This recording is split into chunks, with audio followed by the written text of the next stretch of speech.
The perpetual struggle we face with food often extends beyond mere hunger. It delves into the realm of our emotions.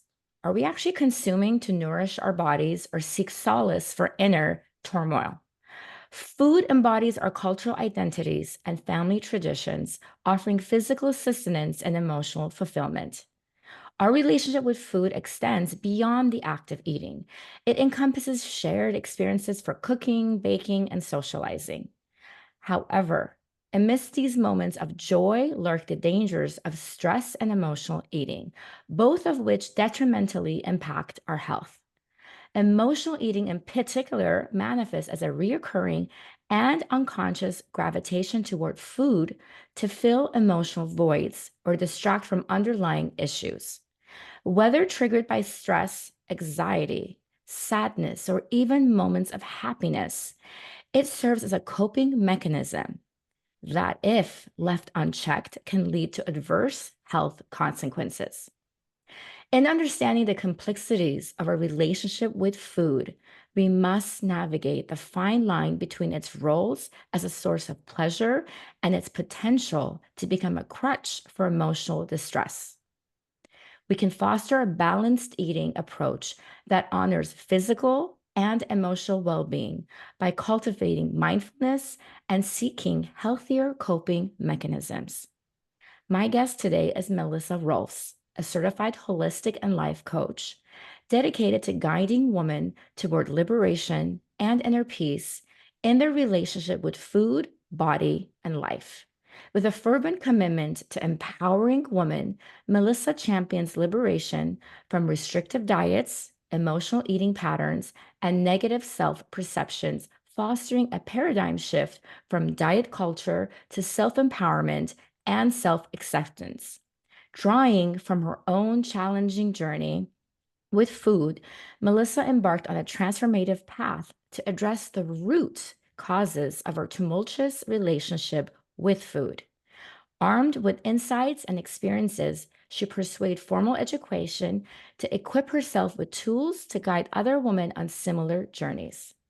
Today, she's going to share with us her expertise on breaking free from the grips of sugar and emotional eating. With a deep understanding of the complexities of emotional eating and the consequences of suppressing feelings, Melissa provides a safe space for women to reclaim their inner calm, confidence, and a sense of control. Melissa, it's a privilege to have you on Female Fluence today. Thank you for being my guest. Thank you for having me. I'm excited to be here.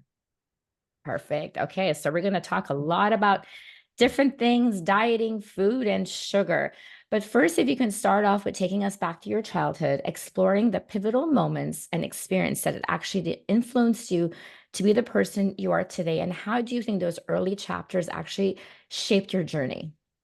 Yeah, I think there's a lot to that, right? Like so much of our current reality starts in our childhood. And so for me, I lost my dad when I was 2. He was murdered.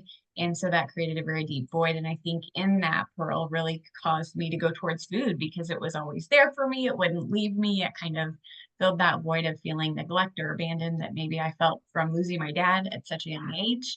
And so food kind of became a stability for me in childhood. But then I had the messaging of a mom who was doing the grapefruit diet and eating cookies at my grandparents' house and going to aerobics. And so it created a lot of confusion in my relationship with food. And I think that's kind of where it all started was through food becoming safe, but also confusing. Wow, that is a difficult journey to experience. I'm so, so sorry. Um, Well, to add on to that, what do you think are some societal barriers that actually impede our progress as a woman, and then it hinders our ability to transform and embark on a journey, to heal and feel empowered, and then we just feel like we have a lack of confidence and this self-doubt that never leaves us. I think there's a lot to that. I think that part of it is the marketing and the messaging that has been geared toward us. We've been taught that if we're a certain size or a certain weight, that we'll be healthier, we'll be happier, everything will be magically better. But I think really the ultimate happiness, confidence, and empowerment comes from within, from knowing your body, from trusting your body, from listening to your body. And that's not something that any diet program or plan or or food size, food program, patch, pill, shot, whatever that might be, can do for you because you're not learning to tap into yourself. And I think that's really where it comes from, is learning to tap into yourself, knowing who you are, what you stand for, what your body needs, how to listen to that, how to honor that. We're just not taught any of those things, really. That's very true. And I think that's part of the reason why you see a lot of people start these diets and then they lose the weight and then they're back on. It just the cycle continues because they're not really dealing with the root of the problem. They're not really getting to know their body and they get excited. Oh, I lost 3 pounds. I lost 4 pounds. But I always feel like it's all about maintaining it. Like as long as you know your body, then you know, okay, if I eat this or why am I eating or when am I hungry, checking for those, hunger cues and just understanding what's going on versus starving yourself and then saying, oh, I lost, 4 pounds. I'm so excited. But then like 2 weeks later, something horrible happens and you can't even control yourself, so the cycle continues. So speaking of that, why do you think people actually turn into food during difficult times? Like what's the reason behind, someone, let's say, and finishing an entire pint of ice cream or finishing a bottle of wine? What can we do better towards actually finding healthier coping mechanisms instead of food? Yeah, I think part of that is there is the component, the dopamine in the brain lights up when we have that. That makes us feel good. And in order to experience that same dopamine release, we need to have more of what we had in the first place. So for me with sugar, I would just need to have more and more to have that same feel good feeling of the dopamine release in the brain. And so I think really to kind of identify maybe what am I feeling, and if you're feeling stress, overwhelm, anxiety, whatever that emotion is, ask what am I feeling, what do I really need right now. The answer is not going to be sugar, it's not going to be wine, it's not going to be what we tend to go to. I think we just use those things to try to feel better, to try to Mhm.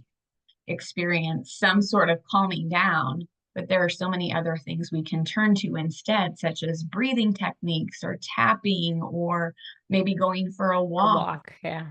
friend, like figuring out what do you need and filling that need rather than trying to fill that void with food or wine or whatever the case may be. Right.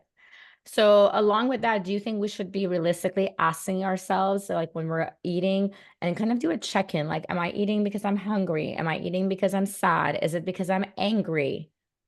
Absolutely. I love that. I love to replace judgment with curiosity because I think a lot of times we will do something out of habit or we'll just default towards that.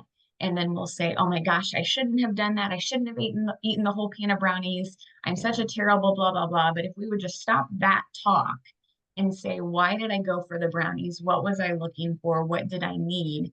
That's a really powerful place to start because it's going to help you identify what you actually need instead of what you're trying to just stuff or fill or push down. Yeah, yeah, that's true.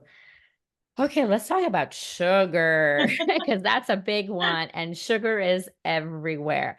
So, first, to start off it, how do you think we form such a relationship with sugar at such a young age? I mean, I know like the kids' aisles at the supermarket, it's so beautiful and happy and all those cereals, but I mean, it's bad, right?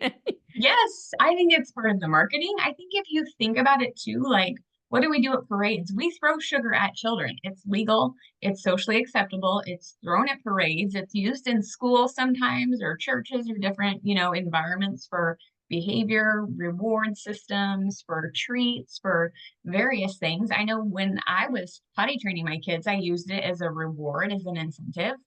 If I were doing it over now, I wouldn't do that, but I think there's a lot of Yeah, I mean, speaking of that, not to interrupt you, but that was yeah. actually one of my other questions too, because I did the same thing. I mean, food is Mhm. it's very complicated because it is becomes a notion of love and reward. And I mean, I love cooking for my family and socializing with friends.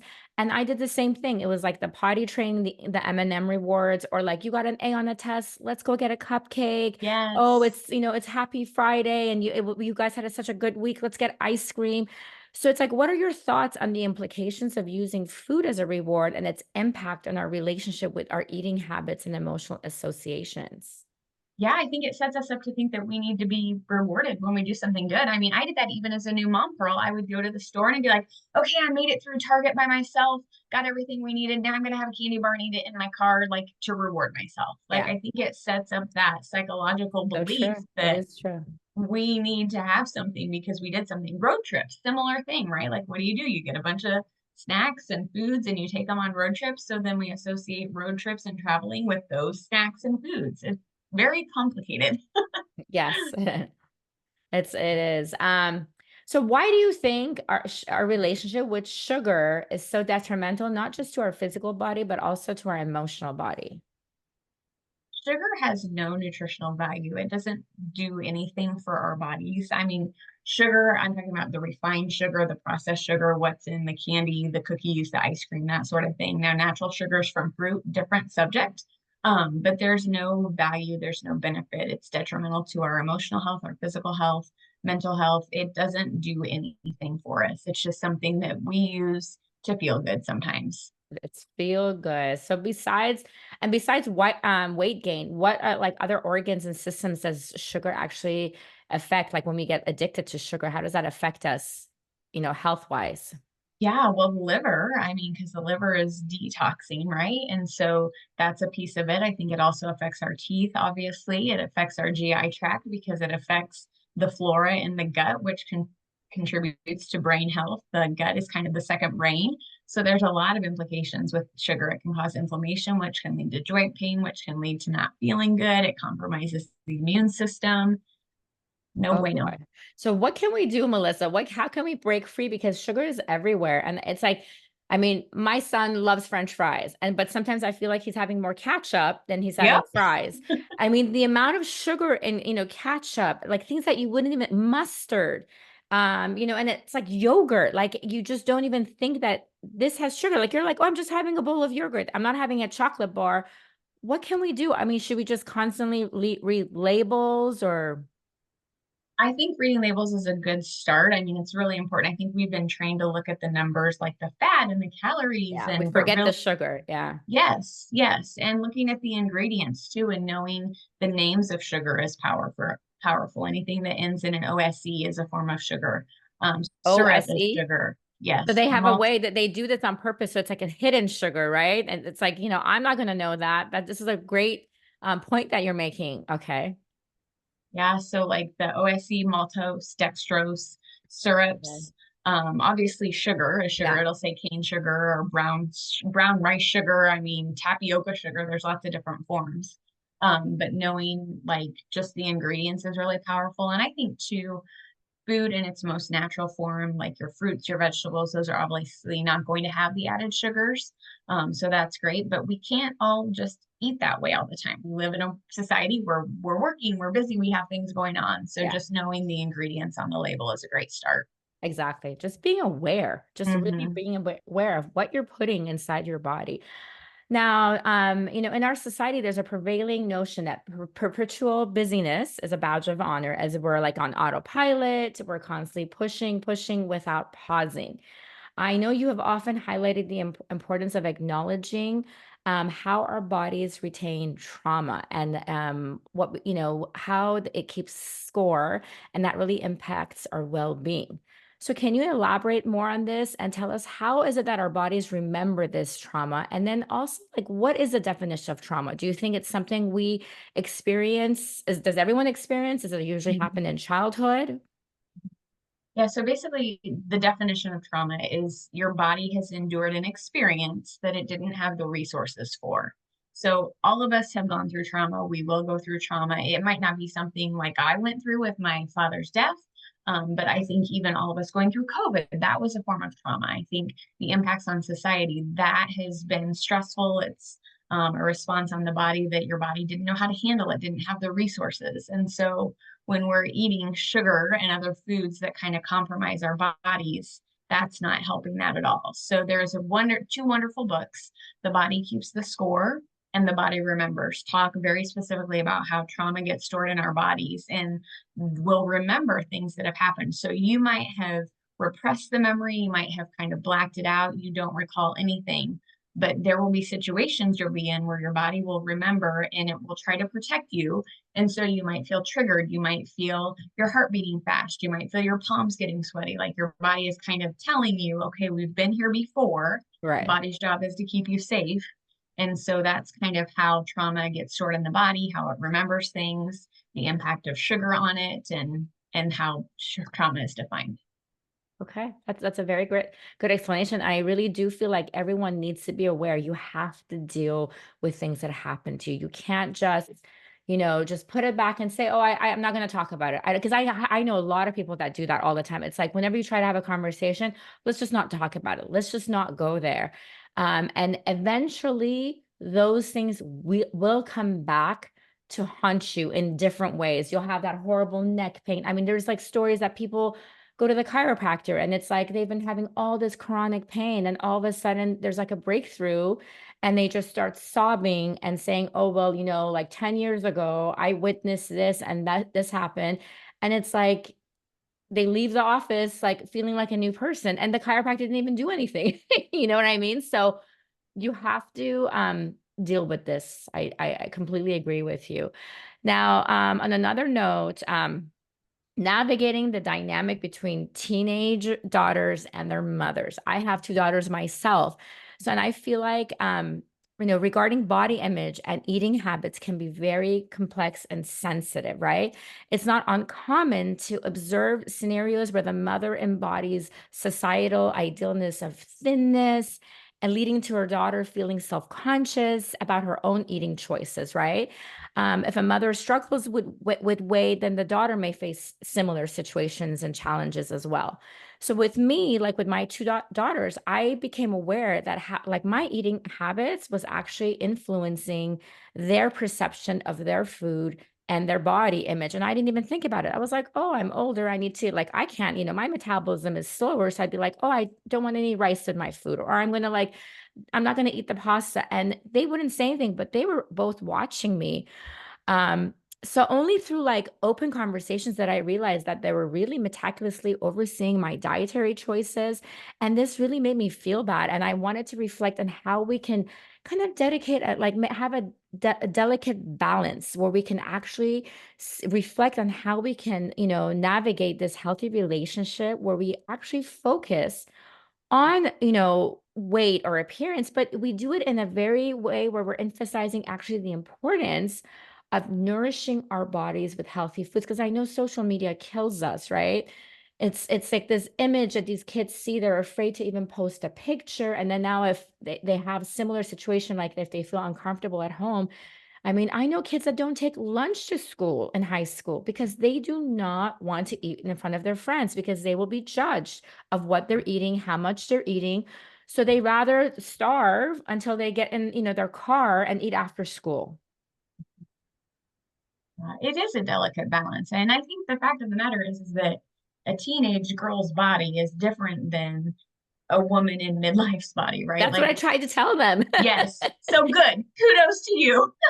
Um, but I think, part of that, Pearl, is maybe shifting from weight to health. I think that as a society, we've really focused so much on weight, we've lost sight of the health. And you can see that by what people are doing to try to lose weight. It's not healthy, but Yeah. the goal is weight loss. And I think if we focus on health and nourishment and nutrition and honoring your body and what your body needs and what works for you in the season of life, because our bodies are always changing, our dietary needs are going to change too. So I think having those open, honest conversations and teaching them to tap into what their bodies need and what works for them, I think that's powerful. But as the mom, we do have a lot of power and authority, whether we like it or not. And they are modeling, they are Yep. seeing what we're modeling because more is caught than taught. And I think that's what's tricky.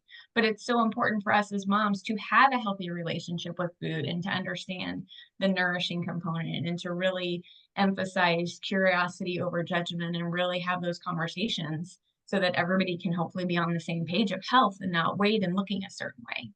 I totally agree with you. And I mean, in our house, we kind of have a rule. I mean, my daughters, I have one that's 18 and one's 16. So it's a very tender age. Mhm. And it's like we just don't talk about, like, I'm very conscious about saying calories. Like, oh, that Yes. has too many. I am Yes. constantly saying, no, no, I'm working on being healthy today. Or I want to kind of detox because, I was unhealthy and I ate so much food at that party last week. So really changing those words, because when we become obsessive and you don't realize it, like you look, oh my gosh, and you say these words, then your kids will be the same. And then, you go out to dinner because I would see that and they're checking like a menu, like let's say cheesecake. And the menu tells you like, oh my God, this dish is like 2,000 Mhm. calories. And you're like, whoa. And it was like they were too afraid to even order anything because, so we just don't talk in numbers. We just talk about we need to work out, we need to keep busy, we need to keep our metabolism going, and we have to eat healthy. And a lot of times, like in different families, I feel like maybe some, the grandparents or that one aunt, they don't Mhm. speak that language. And it's like they come over and they just say, oh, it's like, don't eat that piece of bread. Do you know? And it's like the worst. I have to constantly like kind of look and give that eye, like, no, just Side eye. don't say anymore.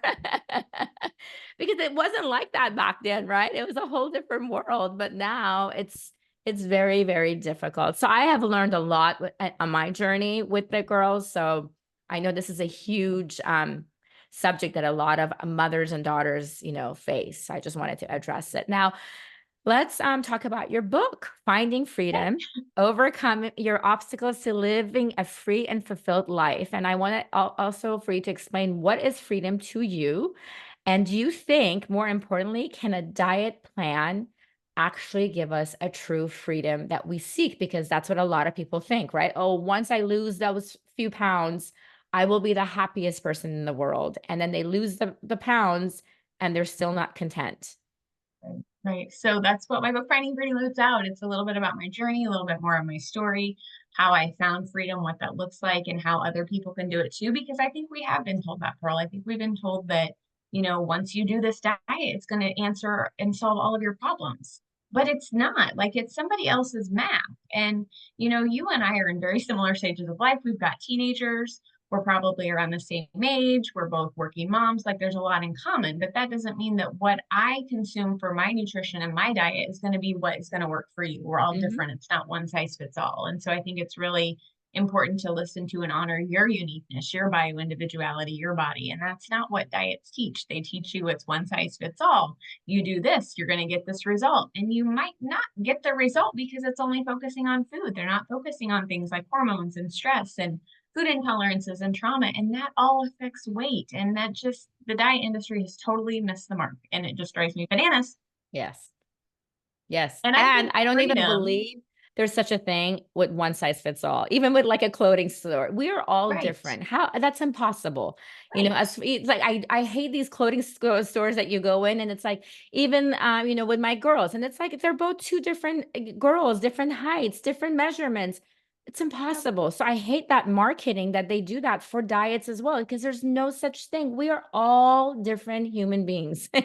Right? So I And the diet agree. industry totally negates that and it doesn't honor that. And I don't think that's freedom. I think that's bondage. So for me, I Yes. think freedom is knowing who you are and how your body works and what's best for you and operating from that instead of what this person made this plan that doesn't even know you is telling you to do. Like that's just totally the opposite of freedom.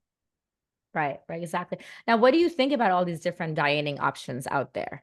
That are it's like, the fasting, the keto, Ozempic. I mean, there's so many different ones. I don't even know anymore.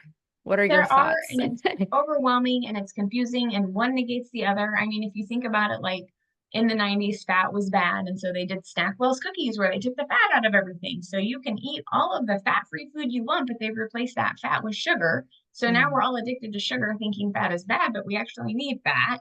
And now it seems like carbs are bad. So we shouldn't be eating carbs, but our bodies need carbs. So no, I hate the diet industry. I can't stand all the plans. I think that it's just terrible and it should be shut down. That's what I really think. There you go. I mean, I mean, my next question was, let's talk about the diet culture. Mhm, Why do women mhm, have so much mental and emotional mhm, turmoil over dieting and looking skinny? And mhm. why have we lost our touch with listening and honoring our bodies? What has happened to that? I don't think we've ever been taught it. I mean, think about it. Like I did this when I was a new mom. I don't know if you did too, but you're feeding the baby and they're closing their mouth and you're like, one more bite, one more bite. Their closed mouth is their way of saying, no, I'm full, don't feed me Yes. anymore. But what do we do? Oh, I'm just going to give you one more bite so you'll sleep better or you'll be more Yep. quiet or whatever. Like we don't know how to honor our hunger and fullness. And I think we haven't been taught that from a young age. Yeah, I mean, I exactly, because I remember like my mom would, chase like my brother or whatever, but I'm like, he's not hungry, like let it be. But that's how she was raised and that's how she Mhm. was taught. And I try to shift that and I'd be like, if they're done, they're done. Like I'm not going to be one of those moms chasing, my Mhm. toddler around the house. So I agree with you. If they're hungry, they'll come back and say, I'm Yes. hungry. Um, Now, I recently read an article that said there was 2 teaspoons of sugar in half a cup of Prego spaghetti sauce, right? Like Mhm. like two Oreo Mhm. cookies. Yeah. The industry has found that sugar stimulates consumers' taste buds to eat more, and then they're going to want more spaghetti sauce, right? So David Kessler in the New York's bestseller, I'm sure you've heard, The End of Overeating, shows us like how our brain chemistry has been hijacked by the foods we most love, like that have salt, sugar, and fat, right? And exposes the food industries aggressive marketing tactics. How do you think these corporations are manipulating people into eating more junk food? Just like you said, they're adding what's addictive to it so that people want and crave more. In fact, this is so interesting. I was on a call with a woman who's an American citizen living overseas, and she shared that in the grocery store in the country she's in, they have this aisle that's, I believe it's labeled imported foods, and they will import cereals from the US and they will put a sticker over like near the ingredients saying, just so you know, these ingredients may cause, and they'll like have this very deep disclaimer on everything that could come out of eating that food. And yet there is no disclaimer from the country that produces it and ships it over there. Oh my goodness. That's I was appalled. insane. Yes. Oh wow. It's like getting a box of cigarettes, it's like it has like it tells you exactly the warning. Yeah, it is crazy because and I actually have friends that have like gluten allergies and Mhm. all of these problems. They can't have a single piece of bread in America Yep. or pasta or anything. And then they travel overseas, they're in Europe or whatnot, and they just go crazy with the baguettes, with the pasta and nothing. They have no breakouts, no stomach problems. So it's really scary when you think Mhm. about it, actually. It's terrifying. Yeah, it's very terrifying. I mean, I don't know. I mean, soon we'll all have to like, I don't know how invest in our own farm and start just Mhm. growing, becoming Martha Stewart's and making our own vegetables and fruit and I think everything. that's going to be the way. I mean, we're kind Yeah. of starting along that process ourselves, Yeah. trying to do that. Um, yeah, Yes. Well, what are your top 3 tips that our listeners can implement right now to break free from sugar after they finish listening to this podcast and then start their plan to free themselves from the battle of eating and dieting? yeah, I think, just being curious is really powerful. I would encourage people to maybe get curious about their relationship with food because we do have a relationship with food. We just haven't been taught that. We haven't been marketed that. So maybe just get curious and spend some time journaling or typing or making a video, talking with a friend, just something to kind of get it out and process. What is my relationship like with food? What is my belief around food? What do I use food for? Do I believe it's a source of nourishment and energy and really helps me live a happy, fulfilling life? Or do I use it to maybe go to when I feel bad or I feel sad or I feel unhappy? Or maybe I believe it's terrible and I'm not eating enough of it. So, really, I think replacing judgment with curiosity can be really powerful. I think being more aware of how foods affect you can be really powerful. Looking at the label, the ingredients, and seeing Mhm. how foods, the ingredients, how maybe they affect your energy, maybe they affect your brain if you feel more foggy or you feel more mental clarity. I think seeing just how food affects you is really powerful. And I think to kind of analyze, maybe do like an audit on what is affecting my belief around how I should look. Is it social media? Is it the TV shows that I watch? Is it magazines? Is it what I came from, what was modeled as a child? And maybe just do some awareness and self auditing around that. That can be really powerful. I love And that. you'll And notice none of these things are like buy a plan. It's all like kind of internal work. internal work. And I really, really love and resonate where you say replace judgment with curiosity and just be aware. Do research on yourself. You are your biggest investment. So research what's going on. What are you eating? When are you eating? And so that way you can kind of get to the bottom of what's going on. Why are you not losing that weight? Because maybe, every time you have like a bad meeting or something goes down, you head for the pantry. So then, like, you kind of realize and you check in because just like we talked about, we are on autopilot. So a lot of times we don't even remember what we're doing unless we take the time and become aware and write it down. And it's like, oh, wow, every night at 9 o'clock, after a Mhm. long day, and I'm so upset and this, I have, the candy or the ice cream. So Mhm. check in. Yeah. So, Or are you Melissa, picking are you picking the kids' foods off their plates too when they're done? I think that's oh, another that, thing yeah, we right, do right. as Especially, I think when they moms. were like toddlers, right? That was the biggest Yes. thing. It's like, oh, I haven't had time to eat all day. So let me take that. Oh, there's 1 spoon of mac and cheese. Yep. They're One bite of that surprised. peanut butter and jelly, and then next thing you know, you've like 3 kids, and you've had like 5 different bites. It's Yep. like a meal on its own. It's very, very true. Yeah. This has been amazing. I've learned so much today. Today we have gained invaluable insights from you and from your journey. So from childhood, you use food as a coping mechanism to navigate switch situations beyond your control. This is a pattern that actually persisted into your role as a wife and mother, and this can happen to many of us. Despite trying numerous diets, the root cause of your emotional eating remained unaddressed until you actually committed to understanding it and addressing it head on, catalyzing a profound transformation. Now, instead, Melissa is driven by a mission to help women break free from emotional eating patterns and cultivate a positive relationship with their bodies. She recognizes the pervasive influence of the multi-billion-dollar American food industry, which often exploits vulnerabilities to encourage overconsumption. Equally important, as we talked about, is our responsibility as parents to model a balanced approach to eating for our daughters. We can create an environment where food is viewed without guilt or shame by fostering discussion on moderation, intuitive eating, and attuning to hunger and fullness cues. Encouraging open dialogue about body image fosters a healthy self perception, empowering our daughters to embrace their uniqueness and that their well being transcends societal ideals of beauty. Listeners, let's liberate ourselves, all of us, from the pressures of the diet culture by actually listening to our bodies and addressing underlying traumas. Through this journey, we can reclaim control and cultivate inner peace, paving the way for a harmonious relationship with ourselves and the world around us. Melissa, it's been such a pleasure to have you on my show. Is there anything else you would like to add today? Thank you for having me. I think we could do this for days. We This is so could. good. And I just want people to know, like, you can change. You don't have to stay where you are. I think there's this belief that it's always been this way. I've always done it this way. This is what I've come from. That's not true. You can change and you can be free. Very, very, that's very, very true. And Melissa, we will share all the links in the show notes. Please check out her website. I will have it listed. She's got some wonderful resources there that you can check in about. I mean, I know there's like the list of sugar things that you can, items with sugar, correct, and a bunch more. So very, very resourceful. Thank you, Melissa. It's been wonderful.